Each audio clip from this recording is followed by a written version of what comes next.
Here's the biggest thing I struggle with doing all these online videos. I have a lot of trouble sharing my stuff.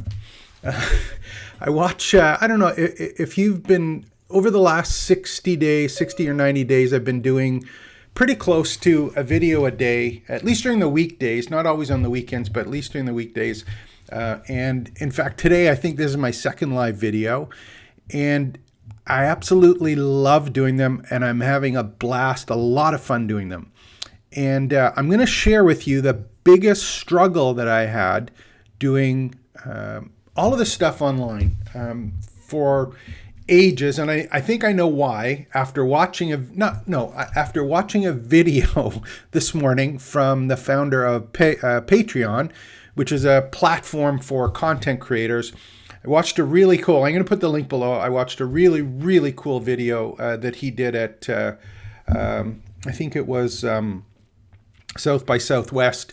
It's that place where the speakers go, or they're invited, and they kind of leading edge kind of stories about what's happening in the space and all about internet marketing and online marketing. And, you know, you look at me, for example, and I'm not a young person anymore. I'm follically challenged, got some crinkles around. I've been around for a while. Started online in 96, been full-time since early 2000. So like 25 years of full-time online marketing. And there's some struggles that happened because I started then that maybe don't happen now for people who are younger. And if you're at that age with maybe you've been online 10 or 15 years, not as much as I have, but at some point you've got a couple years under your belt.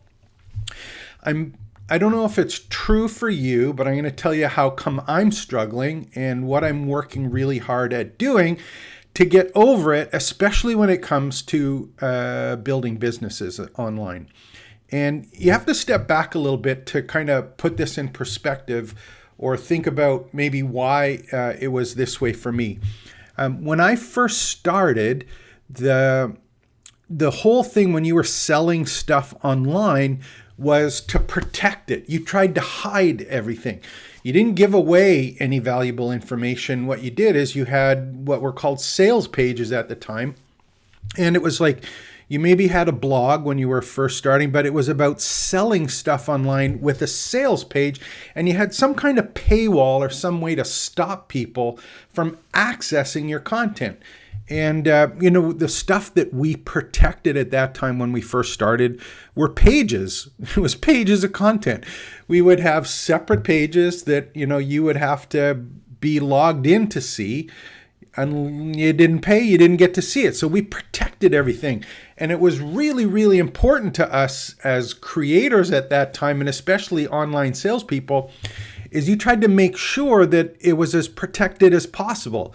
You know, I remember we had struggles at the start where someone would buy something from you, they'd pay their $7 or something like that, or $27 or $17. They get access to some pages with your valuable information that they had paid for it on. And what they would do is they'd buy it and then they'd download it and then they'd ask for a refund. And at the time, PayPal was one of the only ways to take payments. And you can't really, it was more work to fight with PayPal that they stole stuff. So you had some people, not everyone obviously, but some people would just buy stuff, steal it, download it, and then ask PayPal for a refund because they didn't like it or it wasn't what they wanted. So it was all about protecting stuff and hiding stuff. And after it was websites, you know, individual pages, things like PDFs came out, or even, you know, it was a Word document. And you would have it as a separate document and you would make it so that no one could download it after the fact.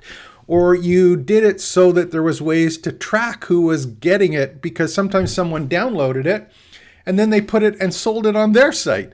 Or they gave it to everyone that was their customer, but they gave away your content. And we were struggling. We wanted so tightly to hang on to all of it. And it was exciting for us when things got going a little bit differently, because there was actually a lot of people, when they hear the word Adobe, they always think of Adobe Premiere or, any of the graphic design tools that Adobe has. When we first started Adobe, it was it was Flash. Adobe Flash was a video player, and that was kind of the tool that everyone had. Instead of documents, they would use videos on a Flash player. There's another one called Real Player. Now, both of those are not available. Real Player actually started off from Real Audio, which was like a Spotify at the time. And then Flash was more for videos that were interactive, or you could have, I guess it was called ActionScript, was a way that you could animate videos that were completely different than a steady document or a static document. So videos, audios, all of this stuff was awesome, but it was the exact same thing. You wanted to make sure that no one could download it, because if they did, it was going to show up somewhere else. So everyone was super, super, super scared about having stuff being stolen. And we put up membership sites with login details, and there was actually some stuff for the videos. I forget the name of it right now, but it was a way that could only play, for example, if they had a license key for the video. It was like we had everything absolutely locked down. And for me, growing up in that space and learning how to do online marketing and internet marketing and creating online courses and creating content, it was difficult, because it wasn't necessarily about getting your shit out to everyone. It was more about, how can I protect this so I can earn some money from it?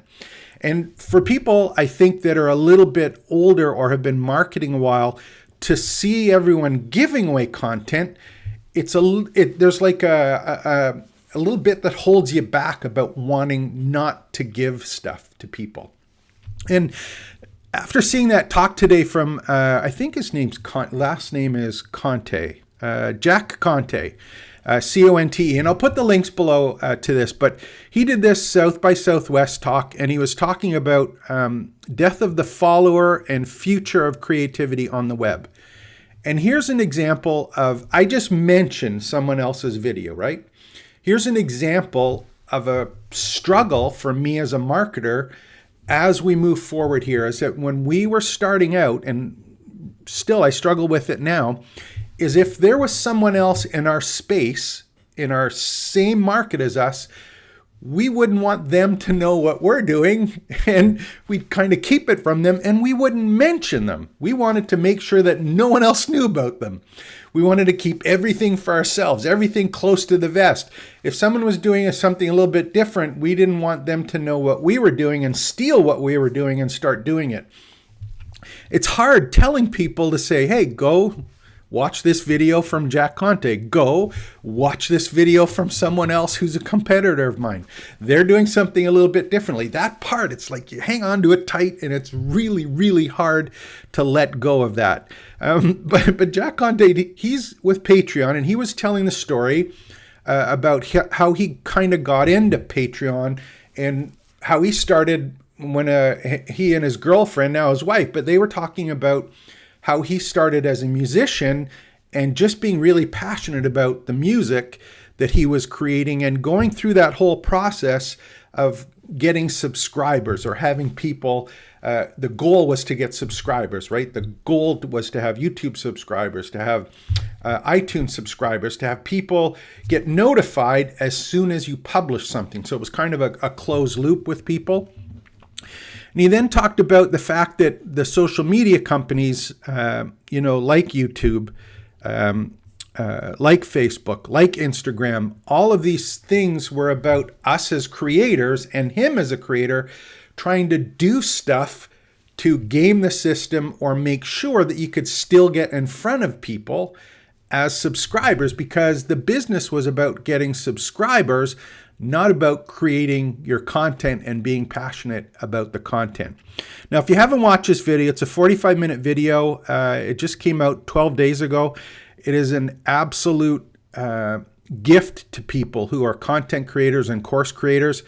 And I think it makes me feel comfortable, because I have in my gut that I'm moving in the right direction when it comes to my personal business, but also the business we are doing as an agency for customers. And just to give you an example of what's happening at Patreon. So Patreon, if my understanding kind of came, it was for content creators at the start. It was specifically content creators wanting to earn a little bit of money from the people who were fans of theirs. And he made an interesting distinction. He said, if you look at it as a big funnel, people were always working hard to get subscribers. So how many subscribers are on your YouTube channel? How many people are following you on Instagram? How many people, for example, do you have as friends on Facebook? So it was always about stuff to get those people so that you could get in front of a huge audience of subscribers, right? So he looked at that at the top of the funnel, and it was like, how do we do that to get those subscribers? So in some case, I might be able to sell them something, but those are where my leads are. I got to get subscribers, right? So he looked at it like that, and then I guess he had read a book, True Fans, and I think the author of True Fans, I haven't read this book, I'm just going from what he was talking in the video. He was talking about the fact that those true fans, there was always a group of people who were at the opposite end of the funnel, and what he found, and what I found but not necessarily looked at it, is there are always, or if you go at this long enough, there's always a group of people who will buy your stuff, who will follow you, who will interact with you, who will be those true fans that are the core part of your business. So you've got two ends of the funnel. We got this huge one where we're screaming to get subscribers, and then we have that bottom piece of what was a traditional funnel where you have true fans, where it's easier to monetize them today and in the future because they're fans of yours. They're not customers, they're fans of what you do and who you are. So he was talking about those pieces and how they kind of fit together. And as a marketer, working and trying to get those subscribers, you're doing your marketing about making the social media companies happy by getting subscribers, by providing them with what they want. And if I go look at YouTube today, what you'll see, or Facebook, as you'll talk about, SEO, for example, beating the system, getting Google search results, making sure that you do the kind of video that is super popular and gets lots of likes and lots of people subscribing to your channel. That content as a creator is often created for the social media companies, not necessarily because it's what's true to you and what you really, really like doing. So the suggestion is to focus on what it is that you're doing and just start sharing your stuff. Share as much stuff as you can, and don't get hung up on two things. One is protecting it and hiding it, and the other thing is doing it for the wrong reasons. And if I look at this from the purpose of selling online courses and what I'm doing and what we're doing with our clients, which is working now, is this whole thing about building your campus or your community. Some people call it community for a membership site. I call it a campus for a learning site or a training site or an education site. And it's about making sure that those true fans, you have a complete ecosystem that allows you to share your stuff, all of it. Now, you can monetize it, and you will monetize it because of that group of people that become on your campus. They will be buying something that you are offering. And we've talked about, I think there's 13 different ways. I did in another video talking about monetizing content, or different ways that you can monetize those true fans. But if you focus on the true fans and doing stuff that you really love doing over the long term, that is a business. And a great example that he gave, and I don't think this is his example, but he gave it, and it's a really good example, is he was talking about the hot dog stand and the Eiffel Tower. And if you think of, winning subscribers and doing content for the social media companies, it's like, are you going to put a hot dog stand where all the traffic is at the Eiffel Tower? Yeah, absolutely. The hot dogs don't even have to be that good, but the fact that you're there with all of the people who are already coming to see the Eiffel Tower, that's a business model. And if you want to continue to focus on working on all the traffic and creating content or courses necessarily for gaming the system, that's a business model. It just takes a lot of work, and you have to make sure that you can get your hot dog stand underneath the Eiffel Tower. That's your work that you're doing. On the other hand, if you want to have a local restaurant that isn't in a super popular place, but you have customers that come to you on a regular basis each day, each week, each month, each year, and they come to you because you're creating content that they like, that they see value in, and that you see value and you're passionate about because you take the time to share your stuff and share what you really think and be authentic and really have fun with all of your experience and the things that you've done. That's an entirely different business, but they both work. And you kind of got to decide, which one are you going to do? Am I going to create courses using stuff like ChatGPT and all these tools to kind of put together what you're passionate about? Or are you just going to create stuff and throw it out for the sake of throwing it out? In either case, you're going to have to be comfortable with sharing a lot more of what you do and not getting hung up on protecting all of it. I think there's still stuff that you can obviously monetize with those fans. They're willing to pay. They are willing to pay. You're not having to necessarily force them to sell with aggressive sales pages. You have to share what you're doing and let them get excited about your experiences and the stuff that you have to share. So look at this and say, okay, what kind of content am I creating? Where am I going to share that content? And am I going to have a community or a campus to put this all together so that people can be true fans and be involved on my campus? And then I'm thinking this, and you know what? I think everyone has a campus. Everyone has a campus because they all have their own experiences. And the real gift to us, with a little bit of follically challenged and having some years behind us, is that we have so much more stuff to share. We shouldn't save it. We shouldn't be afraid of it. I'm working really hard on publishing as much stuff as I can, as quickly as I can, as often as I can. And it's not stuff to beat or rank highly on YouTube or get good search results. It's just stuff that I've lived that may be of value to those true fans. And I'm going to publish as much stuff as I can for the rest of my business life and even probably after, because I got a lot of years behind me. There's lots of stuff I want to share. And you know what? If some of it works for you, that's fine. If some of it doesn't work for you, that's fine too. But at the end of the day, I'm going to be sharing if you like it, like and subscribe. Come and join the campus. Be part of my campus, my community, my little local business. You're welcome to come and join me. Ask me questions. We have all sorts of stuff that's available to you, including my library, all my old courses giving away. I used to charge for them, charge for lots of them, made lots of money with them. I'm giving away all my old courses.